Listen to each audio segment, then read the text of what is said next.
How many walkouts have you had? A bunch or? I've never had a walkout.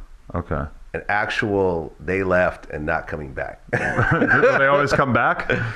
I mean, Tretch got kind of upset at the very end of our interview when I was kind of digging into like Tupac's death because they were very close friends, and he just kind of, he was just like, man, fuck. You could see him. He gets up. His mic is still kind of dangling, and he's just like, man, I can't take any more of these questions. And but it was really the end of our interview anyways, and me and him shook hands afterwards, and it was emotional.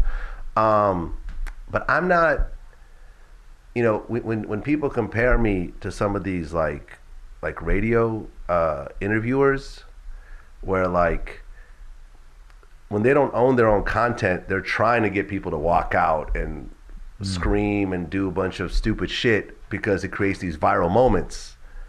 But with me, like I don't go for that. Like I don't want a person to walk out and be frustrated and put that out. Like if that actually happens, we'll cut that out of the. If a person gets frustrated and doesn't want to talk, like we'll take a pause, we'll cut it out of our final footage and say, okay, look, let's just, I'm not trying to upset you. Like, but if they don't give you a good interview, you're still gonna run that probably, right? Yeah, we've scrapped interviews before. Okay. We've scrapped. If a person just being kind of disrespectful and it's just like, this is just lame. Yeah. It's like I'm not even gonna. But there's a party that still wants to show the fans that, just to be like, look at what a dickhead your fucking hero is. Somewhat, but like like I said, I don't want to be the platform where people, because you'll be known for that. You know what I mean? You'll be known for that, and people will come in with that agenda. Right. Okay, I'm gonna go on Vlad and I'm gonna flip over a table because that's what the last guy did, and it got 10 million views. Like, right. Nah, like you're not. That's not what we're gonna show. Right. If you do that, it's never gonna come out. Mm-hmm. So, yeah, man, I don't try. Like I said, it's a long-term vision of what I'm doing, like past my own lifetime. Really? So past your own life? Past my own lifetime. Really? Yeah, because these videos, like, you really don't think people are gonna watch that XXXTentacion interview I definitely, after you die? No, I think so for sure. It's just I haven't really like thought about it. They're watching it after he dies. Yeah. How's that? More. I've just proved my point. I'm watching it more. They're watching it more after he's not around anymore. So they're probably going to watch it when you're not around anymore. Mm. So that's the mindset that I put myself in. Like, this is going to be watched by generations later. So you're going to be a buffoon, or is this going to be a serious situation that someone's going to, look at it and say, okay, I could relate that to my own life. Yeah, and I mean, what I think is interesting too is that there's a lot of situations that play out in hip hop that everybody wants to know about exactly what happened. Yeah. But people won't talk about it on camera because it's too early, it's disrespectful, or they just don't want to be seen as a snitch or whatever. What I like about your shit is that you will go and get that story 20 years later. So it's like getting all the stories from all the people associated with the Tupac thing 20 years later when they have no reason not to talk about it. I mean, to me, that's brilliant because that's a content gold mine that's just sitting there. As somebody who has amazing stories to tell, they don't have any sort of real, they're not a big name or whatever, but then you sort of enable them to tell stories that are really important to us, really understanding like the full history of a lot of important artists. Yeah, man. I mean, my favorite interviews are about people that I was fans of before I ever became part of the industry. Because at that point, it was just so pure. And, you're not thinking about money, you're not thinking about views, you're just thinking about how much you love this music.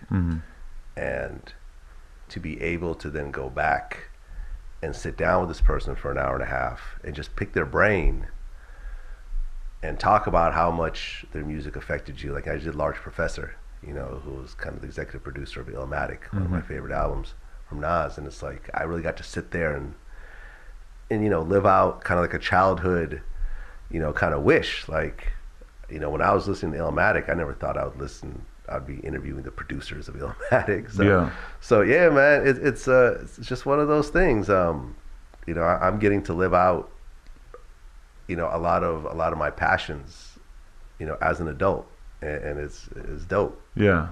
Like just getting to meet people and have conversations. I think people probably forget that to somebody like me or you, that alone is very, very exciting. Like Waka Flocka called me yesterday to tell me about an artist that he has.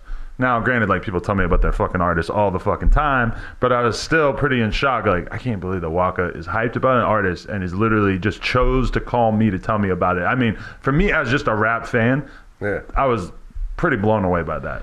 It just goes to show how much of an impact you make. You know, how important you are in the grand scheme of the music industry. Let me ask you this. When was the first time that you went viral and you felt like DJ Vlad was what everybody was talking about during that? We've all had these couple of days storms where it's like, holy shit, like, you know, because for a while you're building and building, you're steadily building your content, building up your name, and then all of a sudden there's always just a fucking typhoon. Oh man, there's just so many. I think the one time that I went viral, I guess by today's standards, was probably like the Soulja Boy interview, which turned into the Soulja Boy challenge, which was only a few years ago.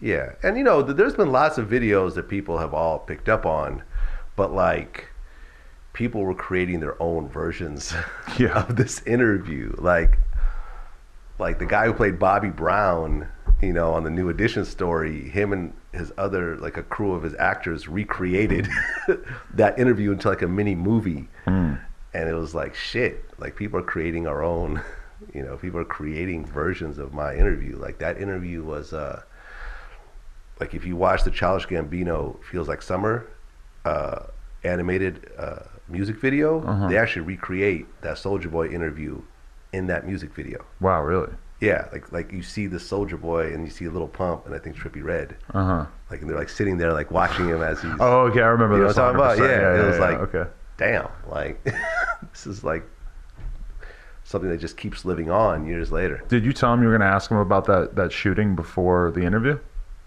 We just sat down and just did it. Was there any sort of sense that he might be upset about the idea of having to talk about that? I don't go into interviews wondering if a person's going to be upset about the questions. Sometimes.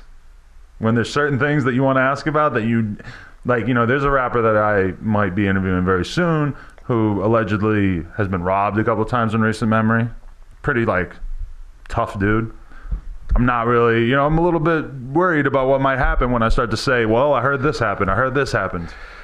I mean, there's an art form in how to ease into questions. You know what I'm saying? Like, there's a way to do it and a way not to do it. Like, you know, if we sat down and say, hey, you got robbed, right? You're not going to get, you're not going to get the right, you're not going to get a very good reaction. But, you know, if you go ahead and you talk about a bunch of, you know, you talk about the person's history, you talk about other things, and they start to get a feel for the way that you conduct yourself, you could ease into the most uncomfortable questions without the person being defensive. And like I said, it's like I interviewed Jamel Hill, and you know, she had been doing it for a very long time as well as a journalist, and we talked about, you know, she mentioned how interviewing is really more of a craft than like something you learn in college. Right. And you only get good at it by doing it year after year after year. You know, I'm sure you could look at some of your old interviews and be like, cringe. There's things I've said in this interview that I immediately in my head was like, you shouldn't have worded it like that. You should, you know, it's like you need to have that gene of constantly wanting to inspect and analyze how you talk and how you're carrying out this conversation. Yeah, exactly. So it's one of those things, man. It's you know, you could ask anything, you just have to know how to ask it. And, you know, I mean, listen, there's stuff that I didn't ask certain people that I just didn't ask for whatever reason, but most times I kind of, you know, the game plan that I lay out is what I usually follow through on. When you saw Ebro making those comments to Kodak Black about his rape case, how did you think about the way he handled that? It's not the way I would have handled it. Kodak Black has an open case, so it's very touchy. You know, I try not to talk about people's open cases. You could look at like the interview I did with the baby, and you know, at this point, the whole now it's resolved. The whole shooting thing is resolved, which we thought it would be, but at the time, it wasn't. Because if he says something a little bit messy on camera with you, that could all of a sudden be brought up in court easy. Right. Like, well, probably would happen if he said something. We contacted the police department ahead of time to see where they were with the case. Oh, wow, okay. You know, I mean, like, we did our due diligence.